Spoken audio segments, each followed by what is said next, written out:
not to be like you are bigger than the skill of piano playing. Do you know what I'm saying? Like Yes.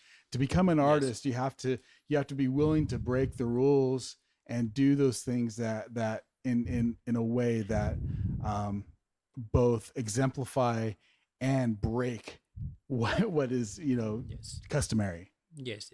Yes. It's about breaking rules also. It's important to break rules, to know also what you don't have to do, and to know also what you have to do. In fact, some great pianist example, Glenn Gould, was breaking rules all the time on purpose. I think it's always better to break rules because you feel from inside that you want to break rules. Right. In his case was because he wanted to break rules because he didn't want to do the same that many others did before, which is also very okay because in that case you have your own ideas of what you want to do different. So see, that is original, and I think we should always try to do different things. And this is the beauty of performance. You see that all performances are so different. Even if you study with the same teacher, the same piece, it will sound different in your fingers. The sound will be different. Everything will be different because your soul and your heart and your mind is different.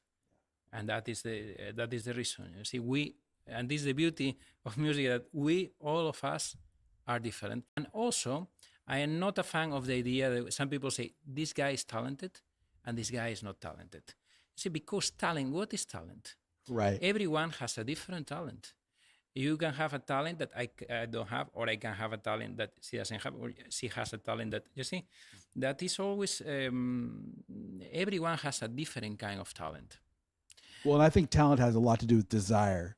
Like I'm talented because I do something a lot, because I love it. Also, yes. Right.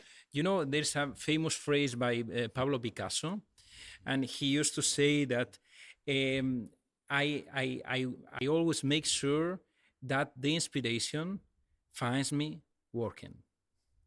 That's beautiful. You see, Yeah. and you see, and that is the point, of course, always working, but also having your own ideas and having your own desires, or how you feel things is also very important, you know.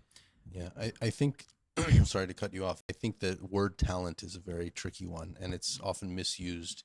And I'm glad you mentioned that, because we all have some talents. Maybe they're defined differently. I think one talent is a propensity to work hard. You know, you might not have this as much or this as much as somebody, but you might work much harder than them, and you can sometimes go farther. Yes.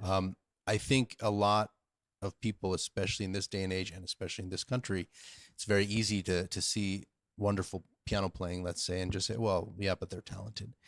Because then it takes away from, oh, well, do you know how hard they worked? Do you know how many hours? Do you know how hard their teacher What did that worked? talent look like 10 years ago? Yeah, I mean, or I meet parents so many times like, oh, I wish, I'd kept up my piano from when I was a kid. I wish my parents would have forced me to do it, although I'm sure they tried and you argued with them, but fine.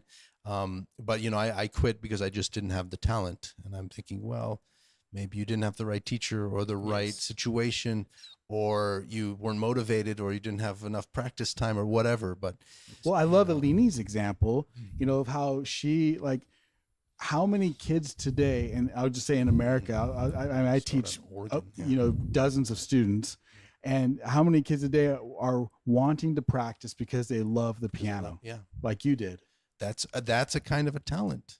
That love for it. Not a lot of kids today would want to go to an instrument and practice. Exactly. I wanted, and my parents were like, "Oh, Aline, you have to stop." You have to. I was very obsessed, and I have a tendency, if I start practicing very hard, I can be obsessed, and I can completely forget that I have a real life, because I can get that way. I already got that way